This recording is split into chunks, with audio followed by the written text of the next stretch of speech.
વિદ્યાર્થી મિત્રો નમસ્કાર.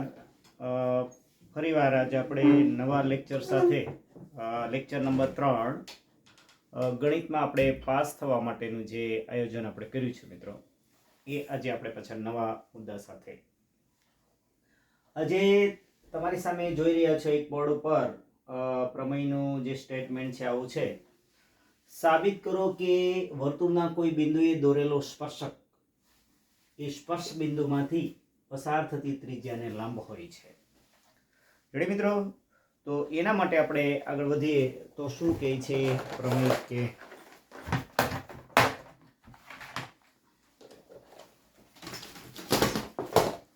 સારું મિત્રો, તો પેલા કેન્દ્ર કયું છે? કેન્દ્ર આપણે જોઈ લઈએ. કેન્દ્ર છે એ O છે મિત્રો. અહીંયા કેન્દ્ર O છે. હાલો, કેન્દ્ર O કેન્દ્ર વાળું એક વર્તુળ છે. પછી એક ત્રિજ્યા છે મિત્રો. ઓકે, O કેન્દ્ર વાળું એક વર્તુળ છે. પછી એક ત્રિજ્યા દોરીએ. ત્રિજ્યા છે, બરોબર? ત્રિજ્યા.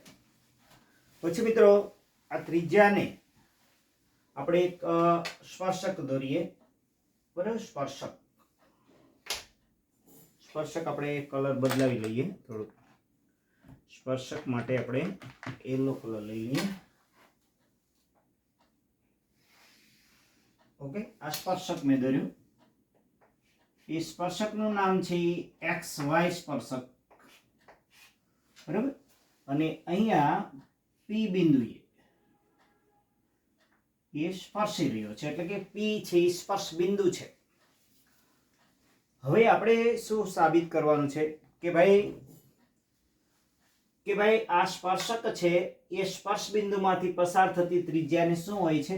લંબ હોય છે. એટલે કે ભાઈ અહીંયા જે રહ્યું આ લંબ હોય છે એવું આપણે સાબિત કરવું છે. આ લંબ હોય એવું આપણે એટલે કે 90 નો ખૂણો હોય.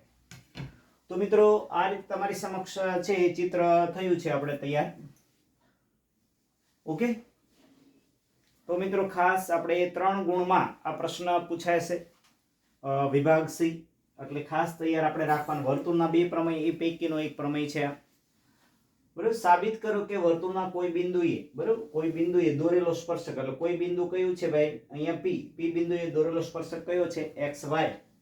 એ પસાર થતી ત્રિજ્યાની શું હોય છે? લંબ હોય છે. તો બાળકો પહેલા તો પક્ષ સો સિમ્પલ. XY એ O કેન્દ્ર વાળું એક O કેન્દ્ર વાળું વર્તુળ છે.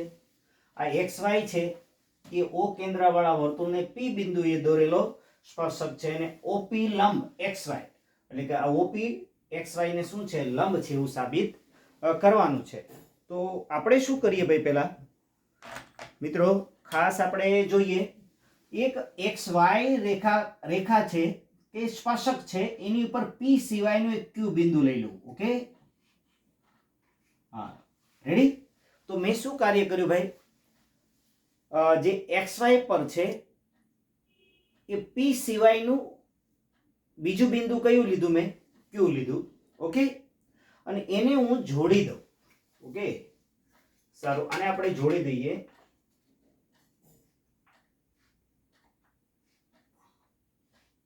ઓકે, આને મેં જોડી દીધું.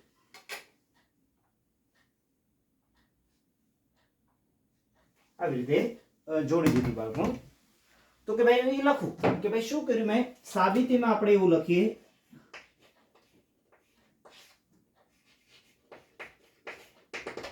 કે ભાઈ XY પર, બરાબર, XY પર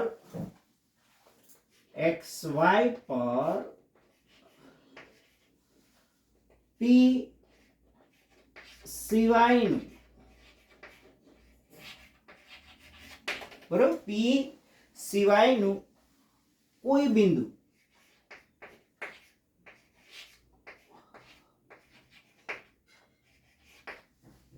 Q લો. હાલો, Q લીધું. પછી એને આપણે શું કર્યું ભાઈ? જોડી દીધું. એટલે OQ દોરો. પોતાની ભાષામાં આવી રીતે લખી શકો. OQ છે એ દોરો. હવે આપણે બાળકો એટલું સમજીએ કે P સિવાયનું Q બિંદુ જે લીધું એ વર્તુળની, હવે પછીનું જે વાક્ય છે એ વર્તુળની આ Q બિંદુ છે, જો P બિંદુ વર્તુળ ઉપર છે પણ Q બિંદુ છે એ વર્તુળની બહારના ભાગમાં છે. ખાસ આ વાક્ય જો સમજી લો એટલે મોટું જે વાક્ય છે બીજું એ ક્લિયર થઈ જાય કે ભાઈ અહીંયા Q બિંદુ છે એ વર્તુળની બહારના ભાગમાં છે. બરાબર, એટલે કે બહારના ભાગમાં છે. જો અંદરના ભાગમાં હોય તો શું થાય કન્ડિશન, તો એ એક વાત કરી લઉં તમારી સમક્ષ કે ભાઈ અંદરના ભાગમાં હોય તો શું થાય કે ભાઈ અહીંયા O છે, બરાબર, અહીંયા શું છે ભાઈ P છે, પણ અહીંયા Q બિંદુ અંદરના ભાગમાં લો તો શું થશે ભાઈ, આ અંદરના ભાગમાં લઈએ તો હું આમાં Q માંથી જે કાંઈ દોરું તો કે ભાઈ તો Q બિંદુ છે એ વર્તુળ ઉપર લઉં કે અંદરના ભાગમાં લઉં અને રેખા જે દોરું એ વર્તુળની શું થાય, છેદિકા થાય. કારણ કે વર્તુળની જો બે બિંદુમાં છેદે તો એ વર્તુળની છેદિકા થાય. એટલા માટે ખાસ અહીંયા સમજી લઈએ, જો મેં Q બિંદુ અંદરના ભાગમાં લીધું તો એ વર્તુળની શું થાય, છેદિકા થાય, એટલે કે એ સ્પર્શક બને નહીં. એટલે આપણે એક વાત નક્કી કરી લઈએ કે અહીં Q બિંદુ છે વર્તુળની બહારના ભાગમાં છે. કારણ કે જો Q બિંદુ અંદરના ભાગમાં હોય તો એ વર્તુળનું શું થાય, તો વર્તુળની છેદિકા થાય. જો Q બિંદુ એ વર્તુળ ઉપર હોય તો P અને Q માંથી જોડો તો પણ એ છેદિકા થાય. ઓકે, એટલે આ ખાસ આપણે જે જો અહીંયા Q બિંદુ મેં અંદરના ભાગમાં લીધો, હજી ફરીવાર સમજી લો, અને Q બિંદુ છે વર્તુળ ઉપર લઈએ તો પણ એ સ્થિતિ થાય. અહીંયા P બિંદુ છે, અહીંયા Q બિંદુ લો, બરાબર, તો કે આ વર્તુળ ઉપરનું બિંદુ તો તે શું થાય, છેદિકા થાય. એટલે ટૂંકમાં બીજું વાક્ય છે એ આપણે લખીએ, બિંદુ બિંદુ Q એ વર્તુળની બહારના ભાગમાં છે. કારણ કે જો Q બિંદુ વર્તુળની અંદરના ભાગમાં હોય અથવા વર્તુળ પર હોય, વર્તુળ પર હોય તો, બરાબર, તો શું થશે, વર્તુળ પર હોય. હજી ખાસ સમજી લો, જો બિંદુ Q એ વર્તુળની બહારના ભાગમાં છે, કારણ કે જો Q બિંદુ વર્તુળની અંદરના ભાગમાં હોય તો એ વર્તુળની છેદિકા થાય, અથવા તો વર્તુળ પર હોય તો એ શું થાય, વર્તુળની છેદિકા થાય. બરાબર, તો હોય તો વર્તુળની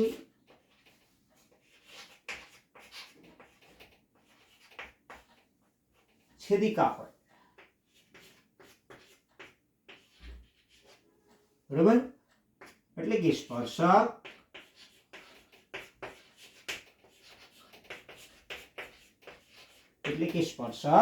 ન હોય. રેડી, એટલે કે સ્પર્શક ન હોય. જો આ વાક્ય બીજું, પેલું વાક્ય આ આપણે કર્યું, બીજું વાક્ય આ, કુલ 3 વાક્ય આ પ્રમાણે તમારો પૂર્ણ થઈ જાય છે. હવે મિત્રો એક વાત સમજી લઈએ, જે આ OQ રેખાખંડ છે આ ત્રિજ્યા OP કરતા આ રેખાખંડ મોટો લાગે છે. જો આ રેખાખંડ છે એ આપણે માપી લઈએ. હાલો, આ રેખાખંડ કેટલા સેન્ટીમીટર છે એ જોઈ લઈએ આપણે કે ભાઈ આ છે એ 12 સેન્ટીમીટર છે. હાલો, આ રેખાખંડ કેટલા સેન્ટીમીટર થયો, તો કે ભાઈ અહીંયા કેટલો થયો, આ 15 સેન્ટીમીટર છે. તો કે ભાઈ આ 12 સેન્ટીમીટર ને આ કેટલું થયું, 15 સેન્ટીમીટર. એટલે OQ ગ્રેટર ધેન OP, એટલે OQ નું માપ એ ત્રિજ્યા કરતા કેવું છે, મોટું છે. બરોબર, OQ નું, તેથી તો લખી નાખીએ, તેથી OQ નું માપ લખી નાખીએ, તેથી, બરાબર, તેથી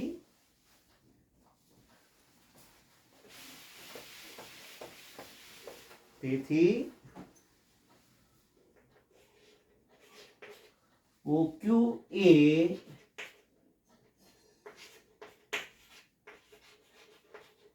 ત્રિજ્યા કરતા, બરોબર, OQ એ વર્તુળની ત્રિજ્યા કરતા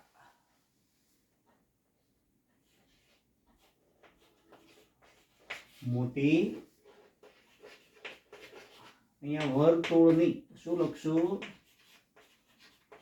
વર્તુળની ત્રિજ્યા કરતા મોટી છે, બરાબર. OQ એ વર્તુળની ત્રિજ્યા કરતા મોટી છે, તેથી બરાબર, તેથી OQ ગ્રેટર ધેન OP.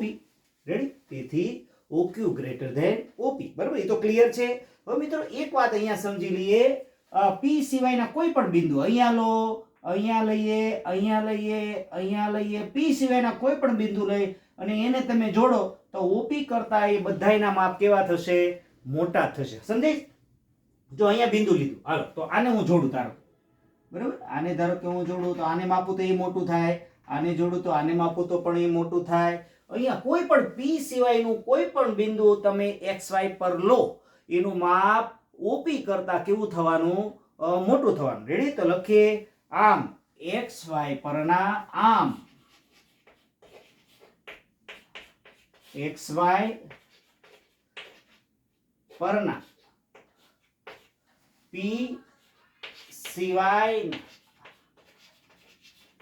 સિવાયના દરેક બિંદુ માટે